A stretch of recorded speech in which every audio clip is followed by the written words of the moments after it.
Siema, z tej strony Dominik, a w dzisiejszym odcinku opowiem sobie o tym, kim jest Crazy Ukrainian Kid. Zapraszam do oglądania.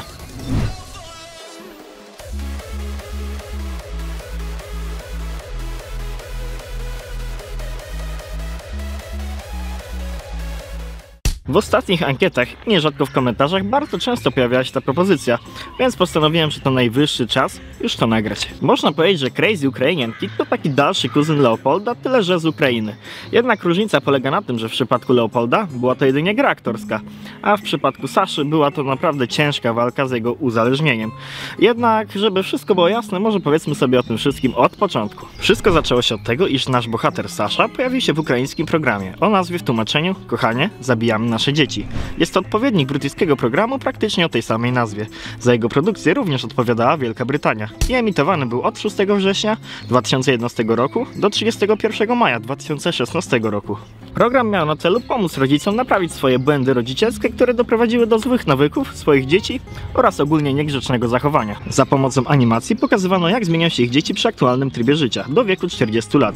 Jak się domyślacie, efekt ten zazwyczaj dobry nie był i miał za zadanie zmotywować rodzinę do wprowadzenia zmian w ich życiu, by wszystko wróciło na właściwe tory. Oczywiście na tym się nie kończy. Rodzina otrzymuje specjalne wytyczne, które mają doprowadzić do spełnienia tego celu oraz przez kolejne 3 tygodnie jest monitorowana przez program. Sam odcinek z Saszą został wyemitowany w ukraińskiej telewizji 6 grudnia 2011 roku, a pierwszy raz na YouTube pojawił się 12 grudnia, co zapoczątkowało jego popularność na skalę światową, która swój szczyt osiągnęła w latach 2014 i 2015. Jego fenomen oczywiście polegał na jego nadzwyczajnych wybuchach agresji przy próbie odizolowania go przede wszystkim od komputera i też telewizora. Nie był to zwykły płacz czy obrażania się na mamę, jak to często bywa w tego sytuacjach u dzieci w tym wieku, tylko był to naprawdę demoniczny okrzyk rozpaczy w trakcie wojny z mamą o komputer.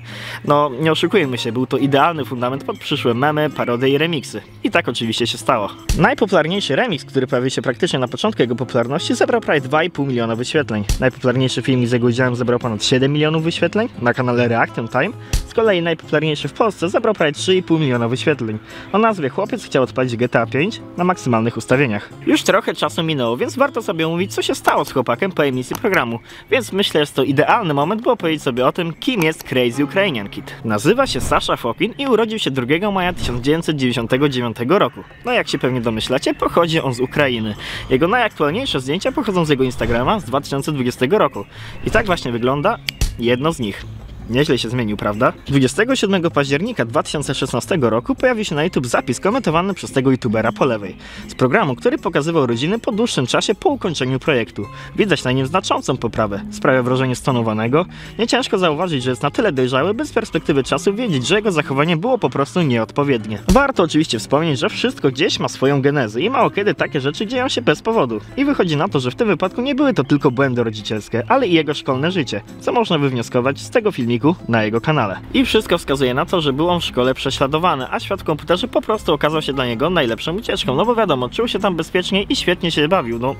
Był to dla niego świat idealny, zważywszy na to, że musiał mieć naprawdę ciężkie życie w szkole, więc myślę, że po części można trochę zrozumieć jego zachowanie. Jego gniew w rzeczywistości był napędzany dużym bólem i smutkiem, którego tak naprawdę nikt nie potrafił dostrzec. Jego ostatnią aktywność w internecie możemy zauważyć na TikToku, gdzie zebrał ponad 45 000 followów, oraz Instagramie w 2020 roku. Jego ostatnie aktywności już tylko w pełni potwierdzały, że jest on normalnym chłopakiem i z dystansem podchodzi do swojego zachowania z 2011 roku. I to by w tym odcinku było na tyle. Jeżeli Ci się podobało, to bardzo się cieszę. Zapraszam Cię również na mojego Instagrama i grupy na Facebooku, do których link znajdziesz w opisie. Tam najłatwiej się ze mną skontaktować.